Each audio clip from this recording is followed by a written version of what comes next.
Hello दोस्तों, कैसे हैं आप लोग।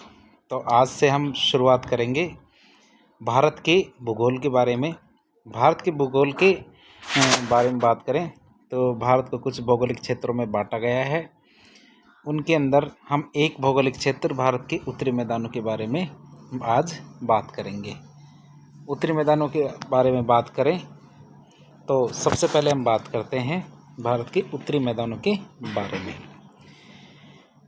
यह भारत का सबसे नवीन भौतिक प्रदेश है, अर्थात भारत को भौतिक प्रदेश या भौतिक रूप से चार कुछ भागों में बांटा गया है, जिसमें उत्तरी मैदानी प्रदेश, हिमालय प्रदेश, पठारी प्रदेश, मरुस्थलीय प्रदेश और इस तरह से भागों में बांटा गया है। जिसमें हम आज पढ़ रहे हैं भारत का उत्तरी मैदानी प्रदेश। तो यह नवीनतम भौतिक प्रदेश है। इसका निर्माण चतुर्थ कल्प जो क्वाटरनरी पीरियड था उसके अंदर हुआ था, इसलिए इसको सबसे नवीनतम भौतिक प्रदेश भी कहते हैं। यह विश्व का सबसे बड़ा जलोढ़ मैदान है। जलोढ़ मैदान अर्थात नदियों के द्वारा बिछाई गई मिट्टी के द्वारा बना हुआ मैदान जलोढ़ मैदान है, अर्थात एलुवियल प्लेन रीजन है, जो 7 लाख वर्ग किलोमीटर में फैला हुआ है। अर्थात नदियों से बना हुआ मैदान विश्व में एकमात्र भारत है जिसमें अधिकतम 7 लाख किलोमीटर का क्षेत्रफल नदियों के द्वारा बिछाई गई मिट्टी से बना हुआ है। अब बात करें इस मैदान की चौड़ाई की बात करें तो इस मैदान की चौड़ाई 240 से 320 किलोमीटर है। अब मानचित्र के जरिए हम इसके बारे में पढ़ेंगे। मानचित्र के जरिए हम पढ़ें तो the great plains of India. Plains of India के अंदर बात करें तो ये हमारे राजस्थान प्लेन्स है, ये सतलज यमुना के मैदान, ये गंगा के मैदान को 3 भागों में बांटा गया है, अपर गंगा, मिडिल गंगा और लोअर गंगा। ये हमारे ब्रह्मपुत्र के मैदान हैं। तो इस तरह से हमने उत्तर के मैदानों को इन भागों में बांटा है। अब उत्तर के मैदानों की विशेषताओं की बात करें तो ये एक समतल मैदान है जिसका ढाल मंद है। अर्थात ये मैदान कैसे है, समतल मैदान है और जिसका ढाल कैसा है, जेंटल स्लोप अर्थात मंद ढाल है। इस प्रदेश की ऊंचाई 185 मीटर है। इस क्षेत्र में 2000 मीटर की गहराई तक जलोढ़ अवसादों का निक्षेप पाया जाता है। अर्थात नदियों के द्वारा बिछाई गई मिट्टी लगभग 2 किलोमीटर या 2000 मीटर की गहराई तक देखें तो नदियों के द्वारा बिछाई गई मिट्टी ही हमें मिलती है। यह उपजाऊ मैदानी प्रदेश है जो खेती के लिए बहुत ज़्यादा उपयोगी है। इसलिए जो हमारे उत्तर के मैदानी प्रदेश है उसमें जनसंख्या तथा जनसंख्या घनत्व बहुत अधिक है।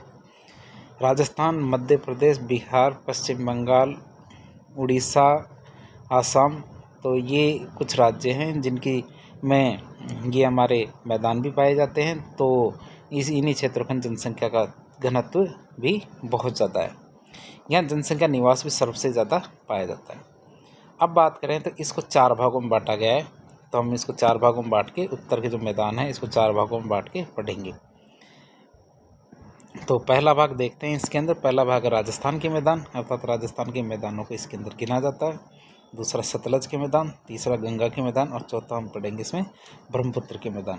तो एक बार हम वापस बात करते हैं। तो इस मैदान उत्तर के मैदानी प्रदेश के अंदर हम 4 भागों को गिनते हैं। राजस्थान का मैदान, सतलज का मैदान, गंगा का मैदान और ब्रह्मपुत्र का मैदान।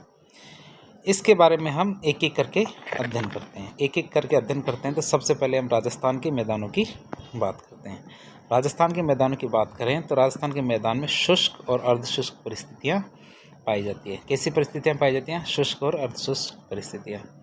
राजस्थान के मैदान का ढाल उत्तर पूर्व से दक्षिण पश्चिम की ओर है, अर्थात उत्तर पूर्व से दक्षिण पश्चिम की ओर इसका ढाल है। अर्थात ये यदि हम दिशाओं को इस तरह बांटे तो ये पूर्व है, ये पश्चिम, ये उत्तर और ये दक्षिण। तो दक्षिण पश्चिम वाला क्षेत्र ये माना जाएगा और उत्तर पूर्व वाला क्षेत्र ये माना जाएगा। तो इसका ढाल कैसा है? उत्तर पूर्व से दक्षिण पश्चिम की ओर इसका ढाल है। आगे बात करें तो राजस्थान के मैदान के 2 भाग है, एक राजस्थान बांगर है और एक मरुस्थलीय प्रदेश है। राजस्थान के जो मैदान है इसके 2 भाग माने गए हैं, एक तो राजस्थान बांगर और एक मरुस्थलीय प्रदेश। अब मानचित्र के अंदर हम राजस्थान के मानचित्र के अंदर इन प्रदेशों को थोड़ा देखते हैं। देखने पर हम पाते हैं क्या कि राजस्थान में बीचों बीच हमारी अरावली है। अरावली के जस्ट पश्चिम वाले क्षेत्र में इनको दो भागों में बांटा गया, एक मरुस्थलीय क्षेत्र तथा दूसरा, एक तो मरुस्थलीय क्षेत्र और दूसरा राजस्थान बांगर क्षेत्र। इन दोनों में थोड़ा अंतर करें तो मरुस्थलीय क्षेत्र क्या है, 25 सेंटीमीटर से कम वर्षा वाला क्षेत्र को मरुस्थलीय क्षेत्र कहेंगे, जिसमें जैसलमेर, बाड़मेर, जोधपुर, बीकानेर के कुछ इलाके होंगे। और जो राजस्थान बांगर वाला क्षेत्र है, इसमें 25 से 50 सेंटीमीटर समवर्षा की रेखा के मध्य वाले भाग को राजस्थान बांगर प्रदेश कहते हैं। इसको भी 4 भागों में बांटा गया है। दक्षिण वाला भाग हमारा लूनी नदी का उपवा क्षेत्र है। इसके ऊपर वाला भाग हमारा नागौर उच्च भूमि है, ये वाला क्षेत्र। इसके ऊपर वाला भाग हमारा क्या कहेंगे इसको, शेखावटी अंतर्वर्ती प्रदेश। और चौथा प्रदेश हमारा ऊपर का देखें तो घग्गर अंतर्वर्ती प्रदेश, घग्गर नदी वाला प्रदेश, तो इसको भी 4 भागों में बांटा गया है। तो राजस्थान बांगर की बात करें और राजस्थान वो मरुस्थलीय क्षेत्र की बात करें तो इसको 25 सेंटीमीटर रेखा से अलग अलग किया गया है, और दोनों क्षेत्र हमारे अरावली के पश्चिम के ओर है। सबसे पहले बात करते हैं एक एक करके, तो एक एक करके बात करें तो राजस्थान बांगर की बात करते हैं। तो राजस्थान का बांगर मैदान अरावली और 25 सेंटीमीटर समवर्षा के रेखा के बीच में स्थित है। राजस्थान बांगर के मैदान में 25 से 50 सेंटीमीटर समवर्षा रेखा के क्षेत्र को माना जाता है। दूसरा हमारा मरुस्थलीय प्रदेश है। मरुस्थलीय प्रदेश की बात करें तो राजस्थान का मरुस्थलीय मैदान 25 सेंटीमीटर समवर्षा रेखा और रेड क्लिफ रेखा के बीच में पाया जाता है। अर्थात यह प्रदेश कहाँ स्थित है, 25 सेमी समवर्षा रेखा और रेड क्लिफ रेखा के मध्य स्थित है। मरुस्थलीय मैदान में 25 सेंटीमीटर से कम वर्षा होती है। तो इस तरह हमने राजस्थान के मैदानों के बारे में बात किया। राजस्थान के मैदानों के बारे में बात करके हम अगले मैदानों की बात करें तो हम सतलज के मैदान के बारे में बात करेंगे।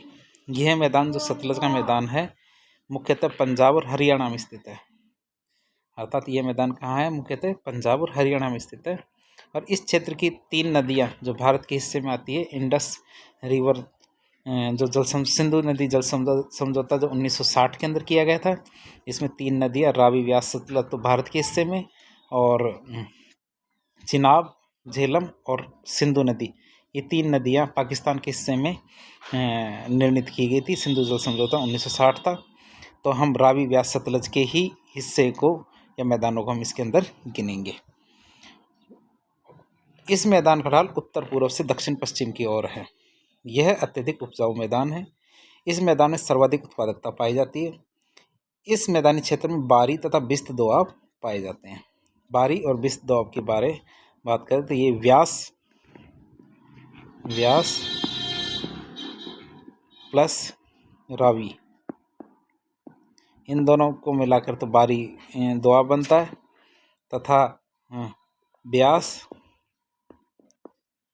प्लस सतलज, इन दो नदियों को मिलाकर बिस्त दोआब बनता है। आगे बात करें तो ये इसमें लिखा हुआ भी है, तो ये हम देख सकते हैं। देखें तो बारी दोआब रावी और व्यास नदी के बीच में स्थित है। बिस्त दोआब व्यास और सतलज नदी के बीच में स्थित है। बाकी आगे बात करें मालवा का मैदान, तो मालवा का मैदान सतलज और घग्गर नदी के बीच में पंजाब में स्थित है। यह हमें याद रखना होगा, मालवा का मैदान कहाँ पर है, सतलज और घग्गर नदी के बीच में पंजाब में स्थित एक जगह है। कौन सी है, मालवा का मैदान। घग्गर यमुना नदी के बीच में हरियाणा, भिवानी, बांगर प्रदेश स्थित है। तो इस तरह हमने इसके बारे में पढ़ा। तो इसके आगे हम देखते हैं, आगे वाला मैं देख लेता हूँ। इसमें कुछ चित्र है, इसमें कोई चित्र नहीं है, तो हम दोबारा से देख लेते हैं सतलज के मैदान। तो सतलज के मैदान का रिवीजन करें तो यह मैदान मुख्यतः पंजाब और हरियाणा में स्थित है। यहाँ के मुख्य नदियाँ रावी, व्यास और सतलज है। ढाल की बात करें तो उत्तर पूर्व से दक्षिण पश्चिम की ओर है। यह अत्यधिक उपजाऊ मैदान है और इसकी उत्पादकता भी सबसे ज़्यादा है। इस क्षेत्र में क्या बारी तथा बिस्त 2 प्रकार के दोआब पाए जाते हैं। बारी दोआब अर्थात रावी और व्यास नदी के बीच में, और बिस्त दोआब व्यास और सतलज नदी के बीच में। मालवा के मैदान की बात करें तो मालवा का मैदान सतलज और घग्गर नदी के बीच में पंजाब में है। घग्गर और यमुना नदी के बीच हरियाणा, भिवानी, बांगर प्रदेश है। फिर पंच दोआब की बात करते हैं। पंच दोआब हमारे लिए ज्योग्राफी के अंदर बहुत इंपॉर्टेंट टॉपिक है। पंच दोआब की बात करें तो बिस्त दोआब पहला दोआब आता है। बिस्त दोआब में दो शब्दों से मिलकर बना, बी से ब्यास नदी और स्त से सतलज। फिर बारी में ब्यास और रावी दो दो अक्षरों को आपस में जोड़ के इसके अंदर बनाया गया है। रेचना अर्थात रावी और चिनाब, छाछ अर्थात चिनाब और झेलम, और सिंधु सागर दोआब झेलम और सिंधु नदी के बीच के दोआब को कहते हैं। अर्थात बिस्त दोआब, बारी दोआब, रेचना, छाछ और सिंधु सागर दोआब, ये 5 तरह के दोआब हैं जिनको पंच दोआब कहते हैं। तो इस तरह हमने राजस्थान और सतलज नदी के मैदान देख लिए। तीसरा मैदान की बात करें तो हम गंगा नदी के मैदानों की बात करते हैं। तो गंगा के मैदान की बात करें तो यह मैदान मुख्यतः उत्तर प्रदेश, बिहार और पश्चिम बंगाल में स्थित है। इस मैदान का ढाल उत्तर पश्चिम से दक्षिण पूर्व की ओर है। यह भारत का सबसे बड़ा मैदान है। यह क्या भारत का सबसे बड़ा मैदान है, गंगा नदी का मैदान। इस मैदान की उत्पादकता भी सर्वाधिक पाई जाती है। सर्वाधिक जनसंख्या भी इसी मैदानी क्षेत्र में पाई जाती है। अब इसको कुछ भागों में बांटा गया है।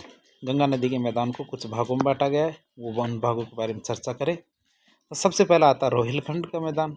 तो रोहिलखंड वाला क्षेत्र पश्चिमी उत्तर प्रदेश में है, जैसा कि चित्र के माध्यम से भी हम देख सकते हैं। चित्र के माध्यम से देखें इसको तो ये हमारा गंगा नदी का प्रवाह क्षेत्र है। इस तरह से गंगा नदी आगे बढ़ती है। तो सबसे पहले बात करते हैं गंगा नदी में उत्तर प्रदेश वाला क्षेत्र। तो पश्चिमी उत्तर प्रदेश वाले क्षेत्र को हम कहेंगे रोहिलखंड। फिर इसके बाद बात करते हैं अवध की। तो अवध का क्षेत्र क्या है, लखनऊ के पास है। लखनऊ के पास अवध का क्षेत्र है। फिर गंगा नदी के उत्तर में मिथिला क्षेत्र, दक्षिण में मगध क्षेत्र है। उत्तर में मिथिला क्षेत्र, दक्षिण में मगध क्षेत्र है। मिथिला क्षेत्र की बात करें तो बिहार में गंगा के उत्तर में मिथिला क्षेत्र है, बिहार में गंगा के दक्षिण में कौन सा, मगध वाला क्षेत्र है।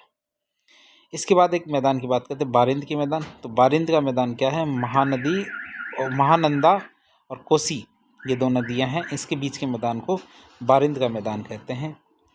और बात करें हम इस चित्र के अंदर तो दामोदर नदी और स्वर्णरेखा नदी, इन दोनों के मैदान बीच के मैदान को रार का मैदान कहते हैं। तो हम इसको चित्र के माध्यम से एक बार वापस देख लेते हैं। गंगा नदी के मैदान में हमें कौन कौन सी चीज़ें बतानी चाहिए। तो सबसे पहले बात करते हैं रोहिलखंड वाला क्षेत्र, ये पश्चिमी उत्तर प्रदेश में है। लखनऊ के पास अवध का मैदान है। बिहार के अंदर जो गंगा नदी है तो गंगा नदी के उत्तर वाला क्षेत्र को मिथिला और गंगा नदी के दक्षिण वाले क्षेत्र को मगध वाला क्षेत्र कहते हैं। इसके बाद बारिंद का मैदान आता है। यह मैदान कोसी और महानंदा नदी के बीच का क्षेत्र है। आखिरी मैदान की बात करें तो इसके तो दामोदर नदी और स्वर्णरेखा नदी के बीच के मैदान को हम क्या कहेंगे, रार का मैदान। तो हम इसको लेखन के माध्यम से भी देख लेते हैं। तो सबसे पहला मैदान रोहिलखंड का मैदान है जो पश्चिम उत्तर प्रदेश में स्थित है। दूसरा अवध का मैदान जो लखनऊ के पास स्थित है। तीसरा मिथिला का मैदान जो बिहार में गंगा के में उत्तर में स्थित है। मगध का मैदान बिहार में गंगा के दक्षिण में है। बारिंद का मैदान कोसी और महानंदा के बीच में है। और रार का मैदान पश्चिम बंगाल में दामोदर नदी और स्वर्णरेखा नदी के बीच में। तो इस तरह हमने गंगा नदी मैदान को भी देख लिया। आगे हम बात करते हैं ब्रह्मपुत्र का मैदान। ब्रह्मपुत्र के मैदान की बात करें तो यह मैदान असम में धुबरी और सदिया, धुबरी से सदिया तक 650 किलोमीटर की दूरी में विस्तृत मैदान है। ब्रह्मपुत्र के मैदान की बात करें तो इसकी लंबाई कितनी है, यह असम में तो धुबरी है, असम में धुबरी और सदिया ये दो क्षेत्र है, इन दोनों के बीच के मैदान में 650 किलोमीटर दूरी में विस्तृत है। यह एक सकड़ा मैदान है, लंबा तो है लेकिन इस सकड़ा है। इसकी चौड़ाई 100 से 150 किलोमीटर है।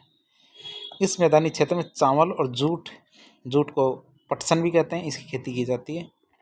इस मैदान का ढाल उत्तर पूर्व से दक्षिण पश्चिम की ओर है। इस मैदान का ढाल कैसे, उत्तर पूर्व से दक्षिण पश्चिम की ओर है, अर्थात ढाल वही है जो अभी थोड़ी देर पहले हमने देखा था, इस तरह इसका ढाल है। इसके बाद बात करें तो संरचना, तो हमने 4 प्रकार का उत्तर के मैदानों के बारे में बात की, सतलज के मैदान, गंगा के मैदान, ब्रह्मपुत्र के मैदान और राजस्थान के मैदान। तो इस तरह हम 4 देख लिए। अब बात करते हैं संरचना के आधार पर मैदानी भाग का वर्गीकरण कैसे किया जा सकता है। संरचना के आधार पर बात करें तो पहला आता है भाबर का मैदान। पहला भाबर का मैदान आता है, फिर तराई का मैदान, फिर खादर, फिर बांगर। इस तरह हम इसको संरचना के आधार पर मैदानों का वर्गीकरण देखेंगे। और 5वां आता है डेल्टा प्रदेश। पहले प्रदेश की बात करें जिसे भाबर प्रदेश कहेंगे या भाबर के मैदान कहेंगे। गिरिपथ क्षेत्र में बड़े अवसादों से बने मैदान को भाबर का मैदान कहते हैं। पहले हम इसको चित्र के माध्यम से देख लेते हैं। इसके नीचे चित्र है, चित्र के माध्यम से हम देखें तो जो ये हिमालय है, हिमालय वाला क्षेत्र है। हिमालय के जो पर्वतपदीय क्षेत्र है अर्थात उसके जस्ट पास वाला क्षेत्र, इसमें भाबर है। इसके कंकर पत्थर की मोटाई अधिक है। इसके बाद जो पानी है जो ज़मीन के नीचे से जाता है अर्थात दलदली प्रदेश है, तो तराई प्रदेश कहलाता है। इसके बाद आप देख सकते हैं नदी के किनारे वाला क्षेत्र खादर और उससे थोड़ा दूर वाला क्षेत्र बांगर कहलाता है।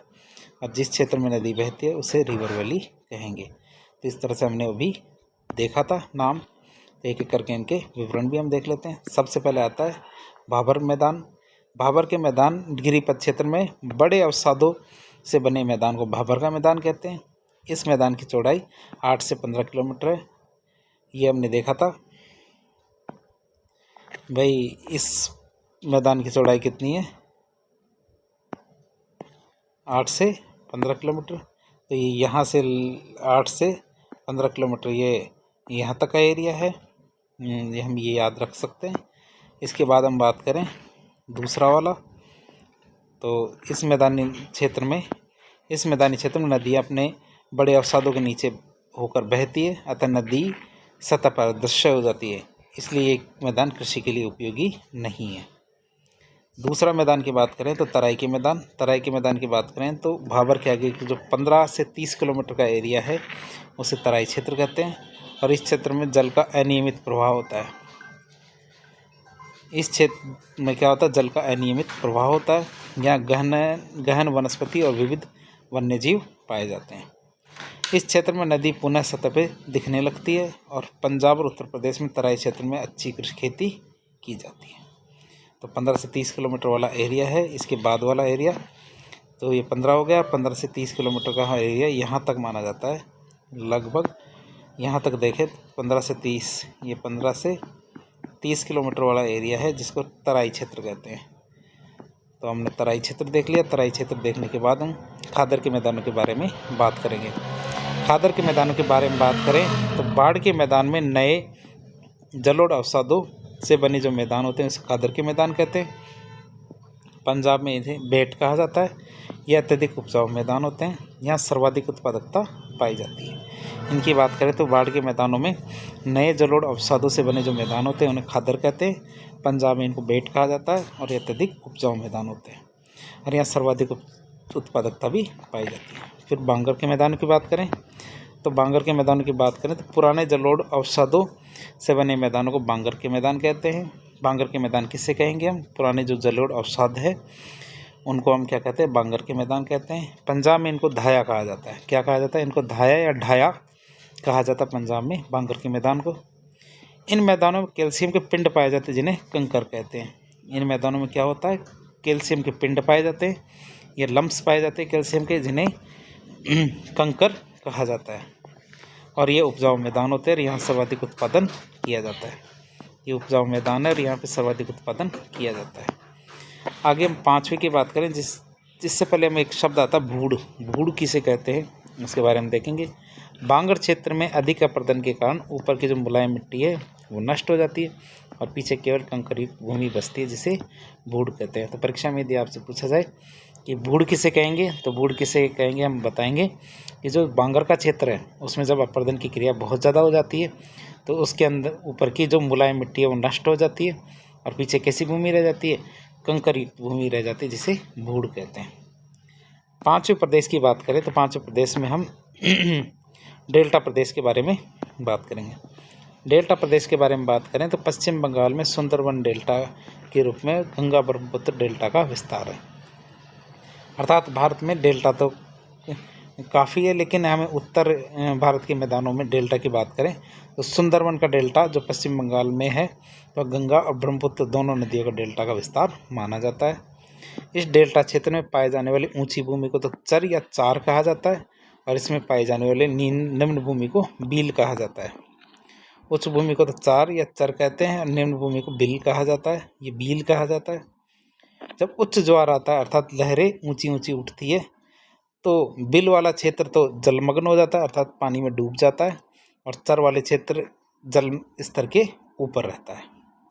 बिल क्षेत्र का उपयोग कहाँ किया जाता है? बिल क्षेत्र का उपयोग जूट को या पटसन को धोने के लिए किया जाता है। चर क्षेत्र में मानव बस्तियां बसी रहती है। तो इस तरह हमने भारत के उत्तरी मैदानों के बारे में चर्चा की। आज भारत के भूगोल के बारे में हम चर्चा कर रहे थे। यदि आपको हमारा लेक्चर पसंद आया तो इस लेक्चर को लाइक करें और हमारे चैनल को सब्सक्राइब करें। यदि हम इससे संबंधित कोई सुझाव हो तो हमें ज़रूर बताएं, ताकि हम उस सुझाव के अनुसार सुधार कर सकें। और हमारे चैनल को आप शेयर भी करें, ताकि जो ज़रूरतमंद बच्चे जो पैसों की कमी के कारण आगे अध्ययन ठीक से नहीं कर पा रहे, उनके लिए यह फ़ायदेमंद साबित हो। धन्यवाद।